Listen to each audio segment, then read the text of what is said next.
Hey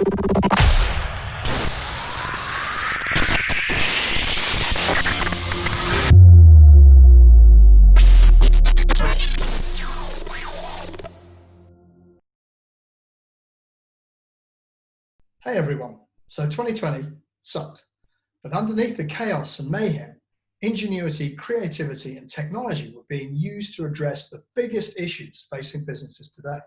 We've also seen an increase in the adoption of technologies we've been waiting for a while. Here's what to look for 2021.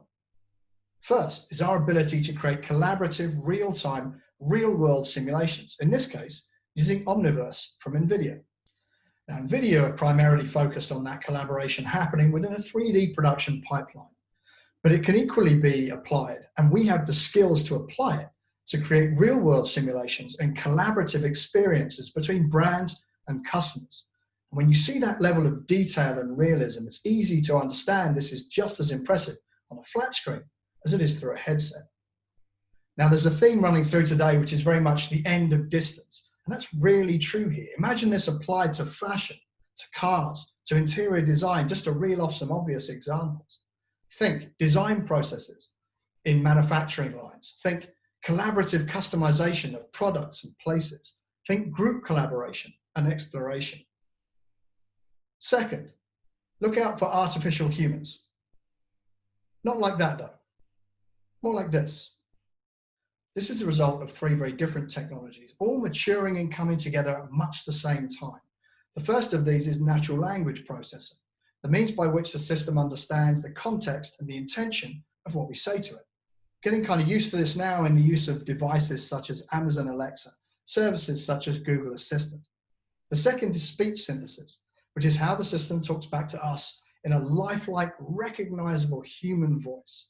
It's worth looking up videos a couple of years ago of Google Duplex making hairdressing appointments on its users' behalf. There are now systems which can accurately clone your voice after hearing it for no more than 30 seconds. And lastly, the realism in facial rendering and animation, which kind of speaks for itself, literally in this case. It's worth considering even the fact that we may have to make it very clear that what we're talking to is not a real human being. Such is the reality that we can convey. Look up companies such as Soul Machines and think about the representation and interaction with your brand across all touch points and in all areas. Yes, think about customer service, but think beyond that. Think about consultation and collaboration.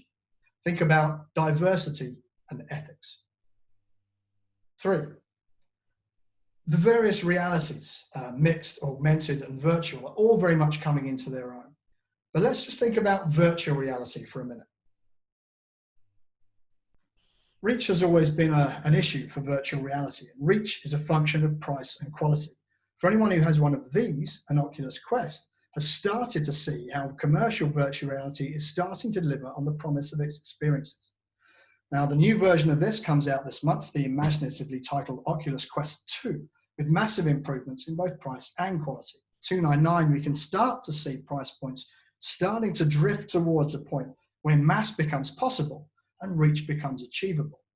Phenomenal experiences such as the Microsoft Flight Simulator, and to things as extraordinary as this virtual reality modular synthesizer music creator really demonstrate the power of immersion. The opportunities for brands are endless, from real-world simulation to the truly out there. So we know reach is important for brands, but content plus price is driving reach. So let's get on board. Inevitably, we come to artificial intelligence. We can't just say, look out for AI.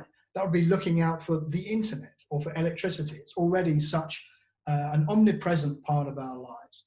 What we can do and what we should do is to look for different applications of AI that really bring value. For example, driving efficiencies through business processes, something we're actually on top of ourselves at WPP with products such as WPP Open Brand Governance, an AI-trained model used to detect instances where content fails to meet branding, channel, category, even accessibility guidelines in real time, transforming the approval process. So business processes, internal, a really fertile ground for bringing the power that AI presents. A totally different application of AI comes in the form of the snappily titled Generative Pre-trained Transformer 3, more commonly known as GPT-3, which is an AI model used to write human-like text. Now, this actually created quite a stir last year, even writing this article for The Guardian, except that it didn't. Cast your minds back to IBM Watson creating this trailer for the film Morgan, or for a neural net called Flow Machines composing a piece of music for Sony. That's enough. The real story is much deeper than the superficial headlines suggest.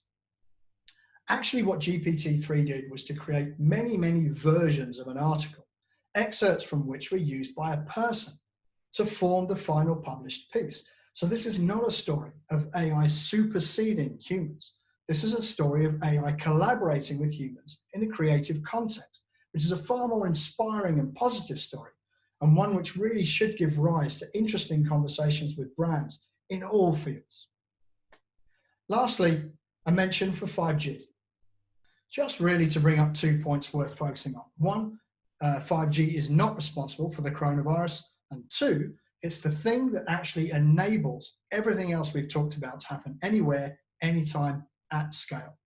So there it is, and there's much more besides. 2021 will see some amazing stories happening in all of these areas. It'd be great for us to be the authors of some of those stories. WPP are doing amazing work with many of these technologies. Please reach out for details. Let's speak soon.